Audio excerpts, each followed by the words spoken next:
Okay, welcome back to Angelo Sure Thing. You can call us and speak to David at 732-506-9311. We have our guest today, David Toma, and David, that was powerful what you just said and went through, and I just really hope that our listeners really took that to heart. I mean, you do have a tremendous story to tell, and you know, I get carried away, but I can't help it. No, you don't. I mean, that's you. That's David Toma. It's me. David, I don't want to put you on the spot, but I think there is a segment of your life that people really should know about, and the cause that it had upon you, the effects of a tragedy, tremendous tragedy in your life, in Patty's life, your wife, and I'm going to put you on the spot. You can say no if you want, but I'd like you to share that story with us. I went on a job one day where a 3-year-old black boy was choking to death. When I got there, the boy was dead, we felt. I worked on the boy, gave him mouth-to-mouth resuscitation, and I felt I saved the boy's life. Rushed him to a hospital. The hospital was waiting, City Hospital in Newark. They were waiting. They worked on the boy feverishly and credited me with saving this boy's life. I lived a couple of blocks away, about a block and a half, 2 blocks away from the hospital in Newark, on Littleton Avenue in Newark, Central Ward.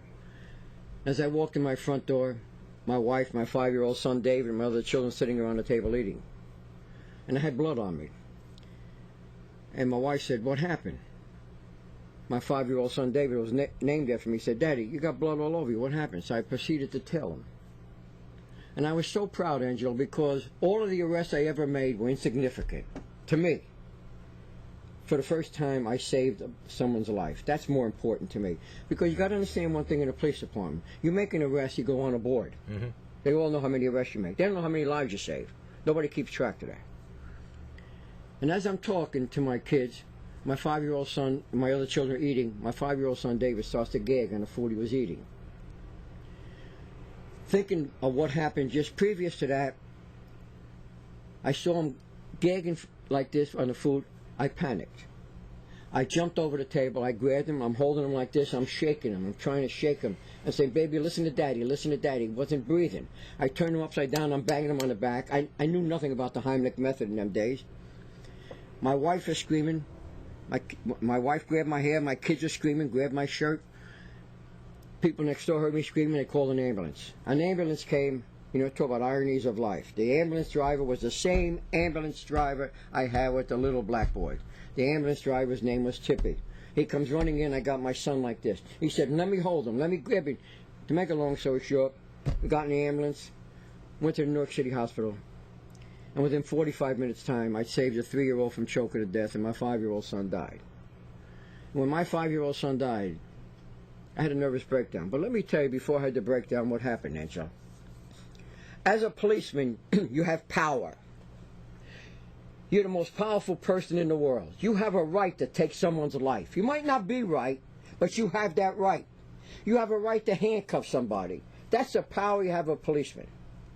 And anybody that ever did anything to my family or my friends, whatever, I could get back at you because you have that badge. And someone someday, one day, did something to me and I couldn't get back at him. How do you get back at God? I wanted to get back at somebody so bad for taking my son. I was so frustrated, so mad. I didn't know what to do. I was screaming. It never happened before. I can't get back. I got the badge and gun, but who do you get back at? And I had a breakdown. Went to a doctor, was taking tranquilizers, 1 every day, 2 every day, 3 every day, 4 every day, 5. I built such a tremendous tolerance to the drug. And that's how I learned about drug addiction, really, that I was doing more tranquilizer than you can imagine because I wanted to forget. I didn't want to hear about it. I didn't want to talk about it. I didn't want to think about it. I wanted to forget about my son. But every time I come back to reality, it was there. And I go right back to the tranquilizer again. And one day I thought I almost killed my wife and kids. I want to commit suicide. I want to take everybody with me. And never forget this. One of my nephews, a drug addict, many years, come up to me and said, "Uncle Dave, what's the difference between you and I? You're strung out in your habit and I'm strung out in my habit." And I started to cry. And he was crying with me. And we worked together. And he helped me, my nephew. We worked together, and I fought. It was a battle. No treatment center. I knew nothing about treatment centers. There was nothing in those days for me. And we worked. And it wasn't easy. We worked. And when I beat it, not to be redundant, but I said to myself just what I said before. Think about it. I was a powerhouse. I could do anything I wanted. I had that badge and gun. David, we're going to take another call, but before we take that call, And if it's in you to say it, I just want you to tell our audience what your son said to you just before he passed on. Yeah. It's a little emotional thing, but I got to tell you, and I'm not getting religious with you, but I'm just being honest with you. He was lying on the operating table. They were working on him. My wife and I, my mother was there. A police captain was there. Anyway, all of a sudden, I heard a noise. And I said, oh my God, he's alive. Thank God he's alive. I ran in the operating room, Angelo, and the whole world should have been there. Never called me. Never called me. He had his hands like this. And if you can picture this, there was doctors around the table and nurses, and they were stunned. I can still see their face. They were staring. And he's saying, Mommy,